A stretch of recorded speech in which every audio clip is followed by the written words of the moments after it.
akong pagbubulahin sa operasyon ng CIDG. Kasi naging chief ako ng NCR CIDG hanggang ako yung naging head ng National CIDG. Huwag mo na akong paikutan. Mas magaling ako magpaikot sa ulo mo. Tama po yun, sir. Ay, mas marunong pa ako sa iyo. Ikaw nag-conduct doon at mali yung ginawa nyo. Congressman Acop sinabon si Colonel Marcos hinggil sa mga irregularidad sa pag-raid ng PNP kay dating Mayor Rolando Espinosa na ama ni Kerwin Espinosa. Tara, ating panoorin. May Aspedea, how was the late Mayor Rolando Espinosa and Kerwin Espinosa described in the original list of the war against drugs? Ano po ang nakadescribe doon sa inyong files? Your Honor, in the original list, they were described as drug lords. Both of them? Yes, Your Honor. Okay. Now, Mr. Espinosa, hindi ko na po kayo tatanungin tungkol dun sa event sa tatay ninyo. Kasi, as your lawyers very well know, I consider them as hearsay. Kasi hindi first-hand information yung sagot mo sa akin. Di ba? And you can ask your lawyers. Tama rin po ba? Yes. Now, ang gusto ko lang pong tanungin sa inyo is, dun sa inyong affidavit, sinabi ninyo na sumunod lang kayo sa plano. Ano po yung plano na sinasabi ni then Chief PNP Bato de la Rosa? Pakilinaw po yun. Sa Mr. Chair, sa pagkaintindi ko na plano sa patungkol doon sa sinasabi ko, ang plano ay idiin ang mga taong binigay niya na pangalan, idiin sa kalakaran ng droga at protector ng droga. Specifically, si Senator De Lima, Senator Laila De Lima, Peter Lim, Peter at saka Lim, Peter Ko. Peter Ko, Lovely Impal, Yes. at General Luot. Dahil nung panahon na yon, nagkakaroon ng hearing sa Senado tungkol sa participation ni Senator De Lima sa illegal drugs doon po sa Bilibid. Tama po ba yan? Yes po. Yes, tama. Now, noong panahon na yon, yung driver ni Senator De Lima nagtago, di po ba? At eventually nahuli. Oh, tama po yun, Mr. Chair. Kaya nung ikaw ay nanggaling o nakuha sa Dubai, dinala ka rito sa Camp Crame, doon kayo nagkita ni Mr. Dayan. Hindi po kami nagkita, Mr. Chair. Through cellphone lang po kami nag-usap at hindi kami nagkita personally. Bakit kayo dapat mag-usap? Kanino pong utos? Kay General Bato po, Mr. Chair. Ano dapat yung pag-usapan nyo sa utos ni General De La Rosa? Mr. Chair, mag-usap daw po kami, Mr. Chair, ng tungkol doon sa mga date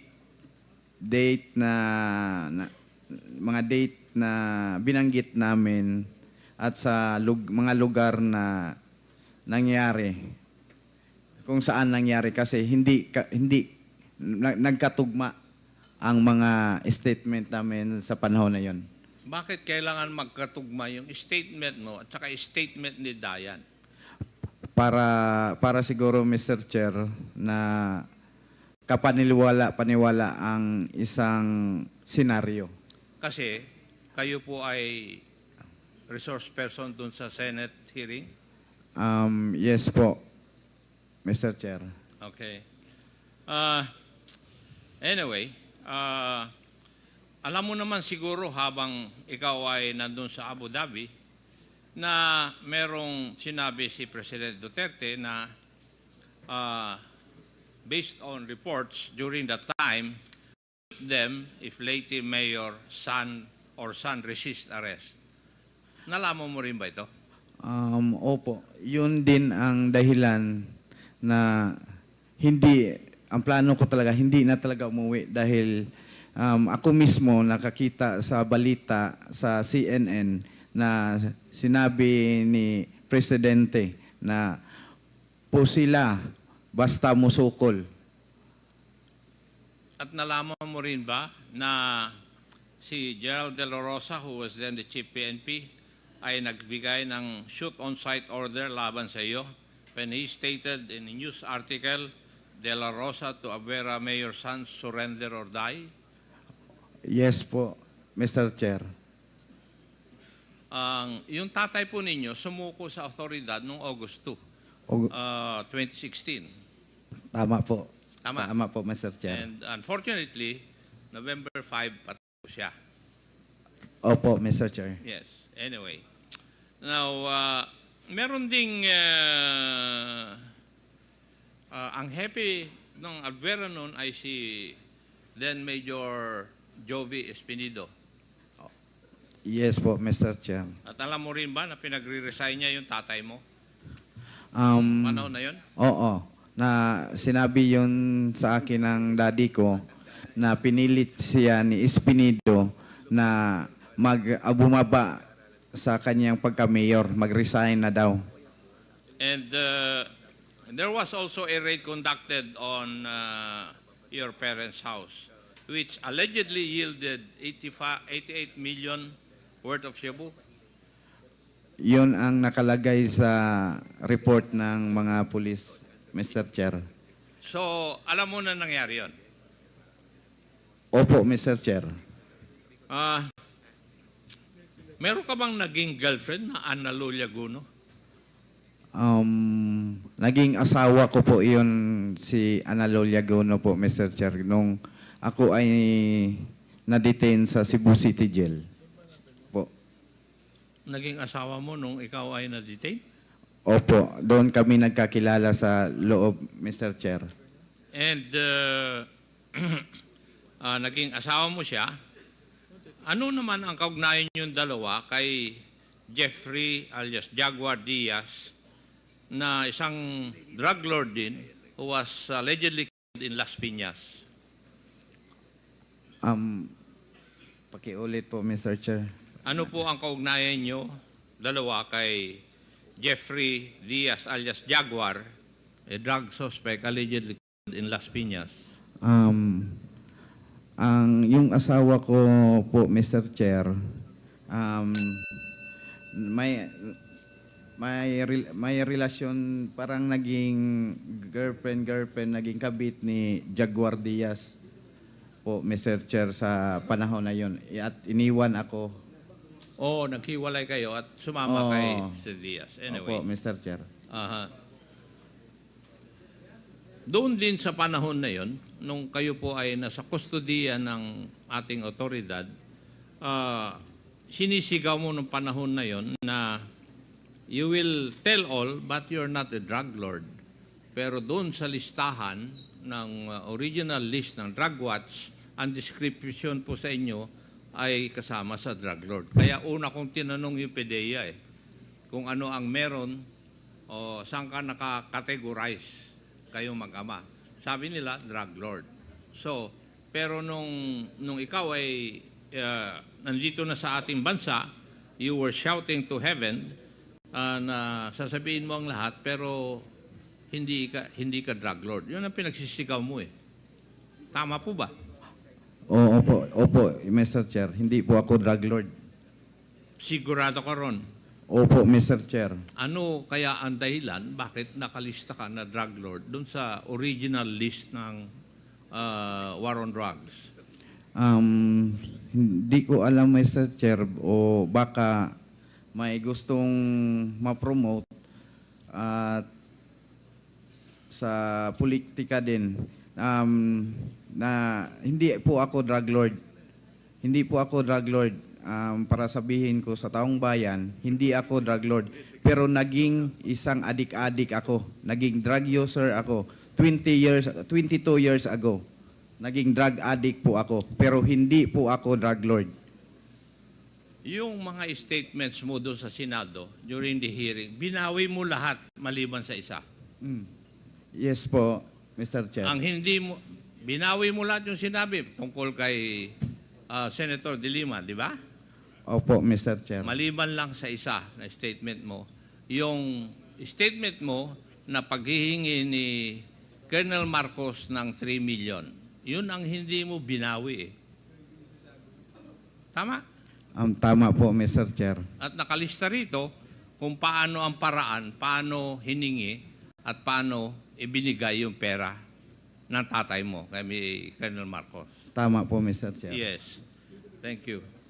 Now, may I know why Colonel Marcos is not around?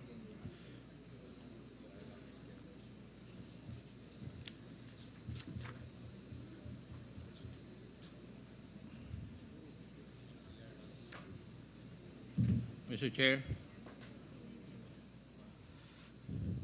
Yes, wala po Congressman. si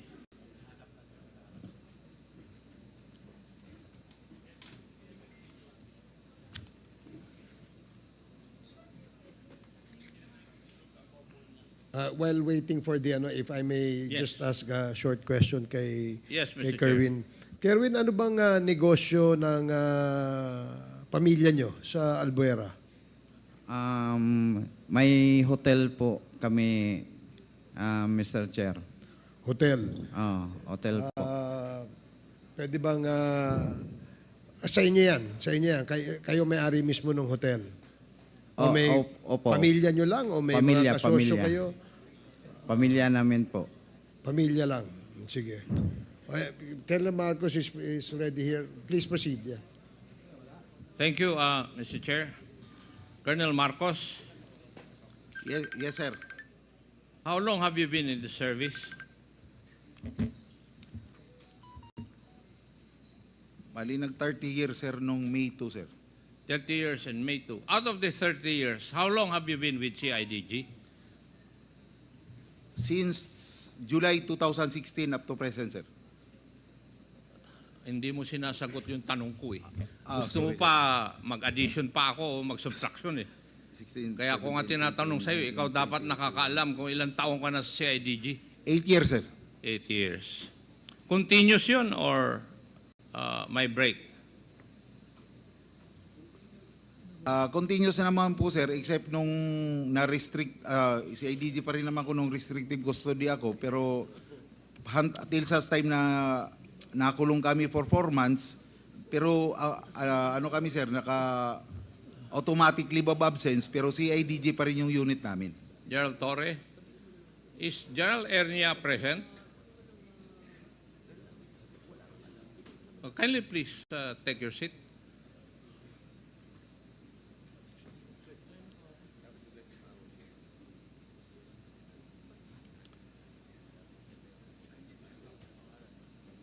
Have you taken your oath, Sidney? Not yet, Your Honor. Kindly take your oath. Comsec.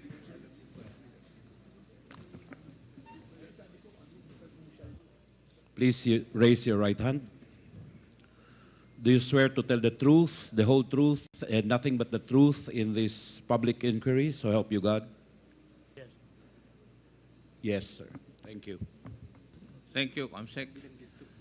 Gerald Ernia, how long should a police officer stay in a certain position pursuant to your rules and regulations? In our existing policy, Your Honor, for key positions like CIDG, as regional chief, the maximum tenure is 2 years, Your Honor. That's the maximum. But you Maximum, can relieve, you have been relieving people even if they've stayed there in that position for only 1 year. That's possible, Your Honor. It's happening. It's not possible. It has happened. Yes, it's happening, Your Yes. Honor. Hindi, huwag mong sabihin na it's possible kasi ginagawa ninyo eh. Now, Gerald Torre, is that also your policy at the CIDG? Are you following the policy of your national headquarters? Yes, sir.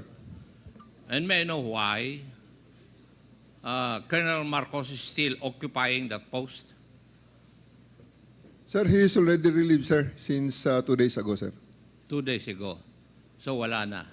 Yes, sir. So ngayon nyo lang sinunod. Nung dumating ka, saka lang nasunod yung policy. Kasi nung panahon ni... kasi tinanong ko rin yan nung nandito si General Karamat eh. And he was not able to remove Colonel Marcos from that post. Kaya tinatanong ko. Thank you. Now, kanina, Colonel Marcos, you stated na yung 5.1 billion na financial transaction ay nanggaling sa AMLAC na kumausap sa iyo sa isang seminar, pangalawa nung nautusan ni Gerald Ubusan na pumunta yung mga AMLAC representatives doon sa lugar mo, sa jurisdiction mo. Tama?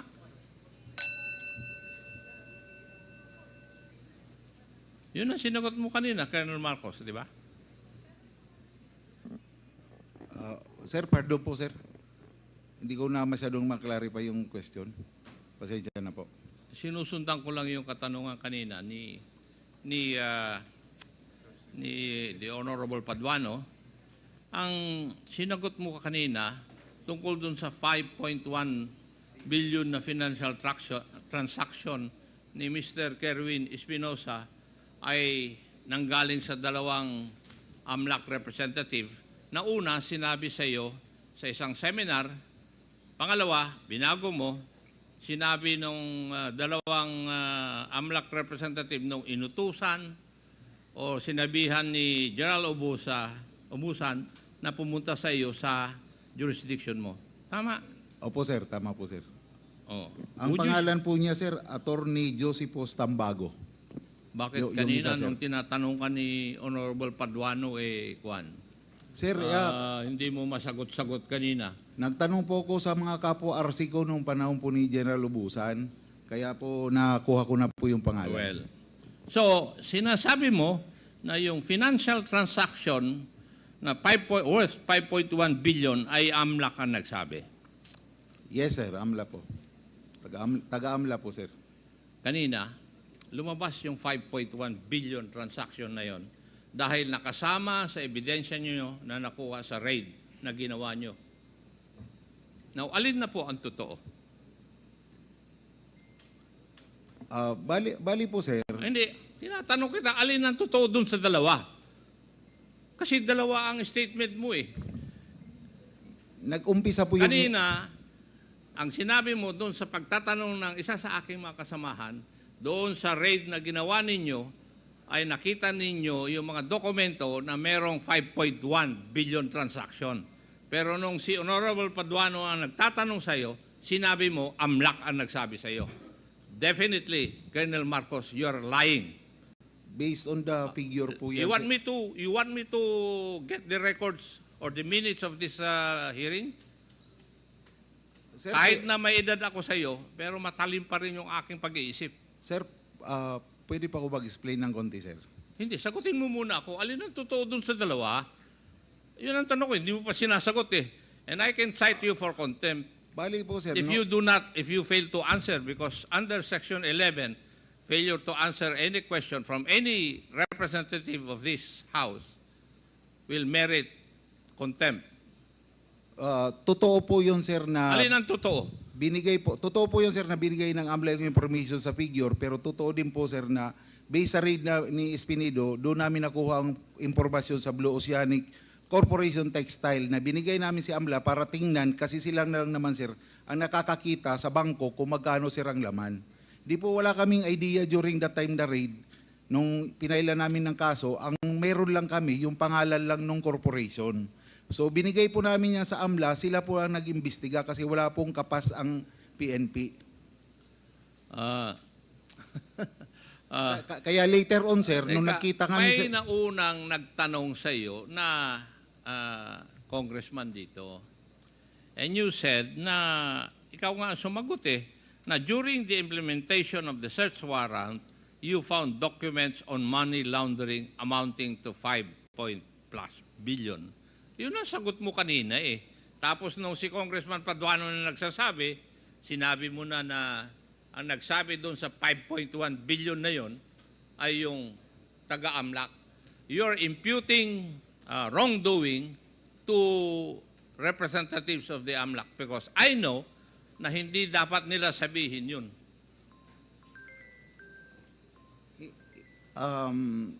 Hindi naman siguro Kasi sir, kung kami nga nagtatanong sa AMLAC, hindi nila sinasabi.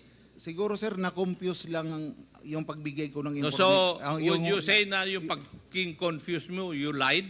Hindi naman po sir, kasi nung mag-grade po ang CIDG at saka si Espinido, doon po namin nakita yung mga cheque sir, kung kanino inisyo, sino po yung mga involved. So obligado po kami mag-report po sa higher headquarters na ito po yung mga na-found out naming documents.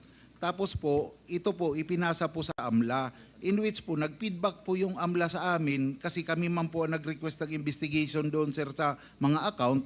Kaya po kami sir sinabihan na yung laman nung account ganito po kalaki.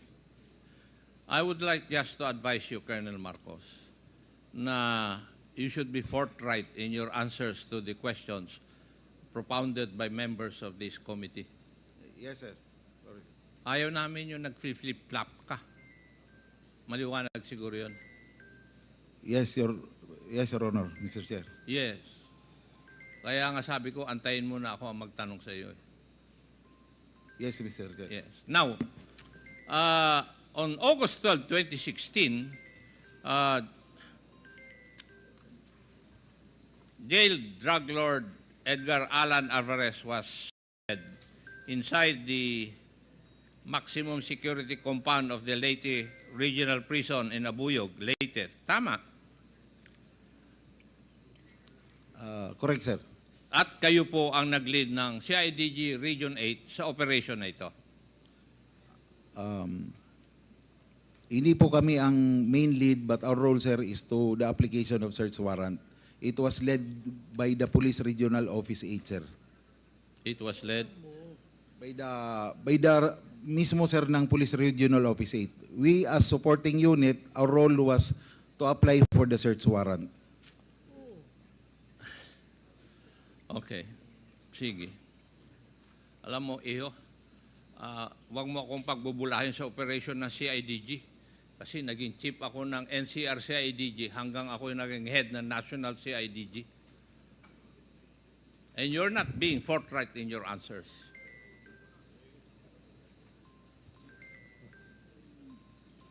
Now, doon sa, yun yung una na nag-apply kayo ng search warrant sa isang detention center. Tama? Sa Abuyog, sir? Abuyog po. Yung kay Alvarez. Opo, sir. Sa Abuyog Penal Colony. Yes, yun nga yung first. Yun yung first. Kasi tinanong ka kanina ng isang kasamahan ko rito whether meron pang nangyari na nag-apply kayo ng search warrant sa isang detention center. Sabi mo, oo. Opo, sir. Oo. Pero dadalawa lang yun sa buong Pilipinas. Ano sa tingin mo? Sa iyo lang nangyari? Meron pang isa, sir, pero hindi ko ka-unit, sir. Taga Pro 8, sir. It was led by Colonel nag-apply din sila, sir, sa baybay ng City Jail. In-implement din po nila. Kaya nga, doon nga lang nangyari. If we go back to history, maski nung ako'y naging chief ng CIDG, walang nangyaring ganyan. Kasi ang protocol, nagkikipag-usap kami sa jail superintendent. Hindi ko alam kung kailan nyo binago yan. Ngayon lang nangyari sa CIDG, nag-a-apply ng search warrant sa isang jail facility, which is supposedly controlled by government. Di ba? O, sa inyo lang talaga nangyari. Yung sa amin during that time, sir, sinubukan lang naman po namin kung pa-approbang po kami ng judge, sir. Yun lang ang... Pero kung hindi naman... Tama yung sinasabi ni Honorable Paduano kasi may rason kayo. Di ba? wag mo na akong paikutan. Mas magaling ako magpaikot sa ulo mo. Okay? May I know, how many search warrants did you apply for doon po sa Abuyod kung saan nakadetain si Mayor Rolando Espinosa? Only one, sir. Isa lang po. Only one? Opo. Hindi kayo ang nag-apply ng search warrant for a certain Mr. Yap? It was on the same search warrant, sir. Dalawa po yung subject. Bali, dalawa sila, sir, na ano. May know, are you telling the truth? As far as I can recall, sir, parang, sagutin mo ako, are you telling the truth? Yes or no? in my Kung honest sumasagot ka kung hindi mo alam, in my honest belief, sir, isa lang po. Kasi ako po may hawak ng search warrant nung pumasok kami, sir. Isang papel lang po. Yung mga DOJ, pwede ba yun?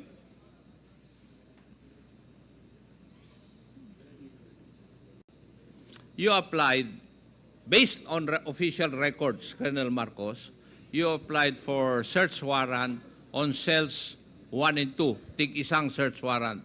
Totoo po yun, sir. Dalawang cell, sir. Cell 1 and 2. Pero, Kita nga, dalawang search warrant, cells 1 and 2. Pero si Mr. Yap was detained sa cell number 7. Pero pa rin siya. oh, sir, parang totoo. Yes, yun na nga sinasabi totoo ko. po yan, sir. Totoo po. Totoo. Paano nangyari yon? Kaya dalawang search warrant dahil kay Mayor Espinosa for violation of the Comprehensive Firearms Law. Ang kay Mr. Yap for violation of Republic Act 9165. Tama po yun, sir. Ay, mas marunong pa ako sa iyo. Ikaw nag-conduct doon at mali yung ginawa nyo. Tell me. Tell me, alin ang tama doon sa ginawa nyo? Nag-apply kayo ng search warrant, tapos grinantan. But did you follow the protocol para pag-apply ng search warrant? I believe so, Major Laraga, sir, follow the procedure. Gerald Torre, will you please bear me if I'm right? Kayo nakatanggap ng informasyon galing kay Mr. Olendan ba yun? Diba? Mr. Olendan, yung inyong deponent, di ba? Oh. Tama. Ikaw nagsabi rin kanina eh. Narinig ko rin sa iyo kanina. Kung nakikita mo man lang akong nagbabasa, nakikinig ako sa sinasabi mo. Di ba? According to official records, yung witness mo po ninyo, the opponent is a certain Mr. Olendan. Would that be correct? Yes, Your Honor, Mr. Chair. Yes. Would that also be true? Siya rin ba ang inyong deponent kay Mr. Yap? Isa lang din po. Siya din, sir. Now, General Torre, if you're given information, for example, si Mr. Yap ay may possession of illegal drugs sa loob ng detention center at saka yung isang mayor doon na nakakulong ay mayroong 45, nagbigay ng information yung isang tao, what is the first thing that you should do? In the Would you believe On hook, the- line, and sinker yung sasabihin ng deponent na yun? O yung informant na yun? I will check, of course, sir, the veracity of the information Yes, given and to that is what we call the vetting process Yes, sir. of the information. Now, Colonel Marcos, did you do that? Sir, ginawa siguro ni Major Laraga yan, sir. Ayaw ko makuha nyo siguro.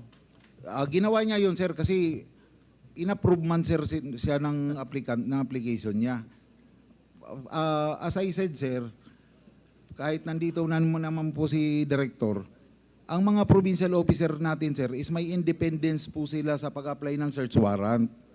Ang regional chief po, hindi po nakikialam. Look, alam mo, ang sinasabi mo ba sa akin ay hindi mo alam na magkoconduct ng search doon sa jail?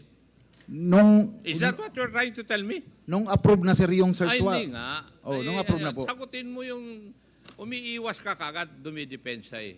Ang tanong ko sa iyo, hindi mo ba alam na magkoconduct ng search warrant yung provincial office mo doon sa detention center? Alam ko po, sir, And kasi then, ano po dapat ang ginawa ninyo bilang regional head? Binerify- Hindi ba ang responsibilidad mo ay titignan mo that everything is in order or in accordance with law? binerify ko yan, sir, clear. So, binerify mo and everything was in accordance with law. Tingin mo. Ni-repair din po yata yun sa legal, ni-repair din po sa legal ng CIDG yun, sir, kasi before the implementation, sir, mag-clearance po ako kay Director CIDG. At the same time, sir, ipapa-verify din yung Intel report based doon sa information ng implementation ng search warrant ng Intel Division ng CIDG. Sagot mo na lang yan nung narinig mo yun na kailangan i-vet eh. Yun po Diba? yung... Afterthought na lang yung sagot mo, Colonel Marcos. But in all probability, hindi nyo ginawa yun. Kasi doon pa lang sa tanong ni Honorable Paduano, yung deponent ninyo, hindi ka panipaniwala. As a matter of fact, sinabi nga na debunk yung claim na yun eh, nung inyong witness. He was not a credible deponent according to the records. Colonel Marcos. Di ba? But anyway, DOJ, is the DOJ present?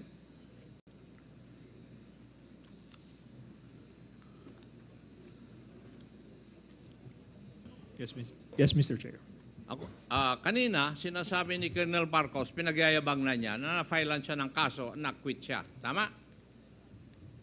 That is what I heard. That is what you heard. Yes, Okay. Mr. Chair. Yun ang sinabi niya, di ba?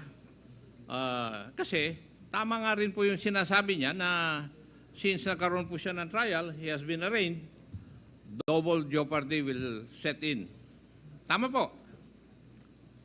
Yes, yes, Mr. Chair. And would you agree with me that the only way that the case can be reopened is if there is a decision that there was a mistrial?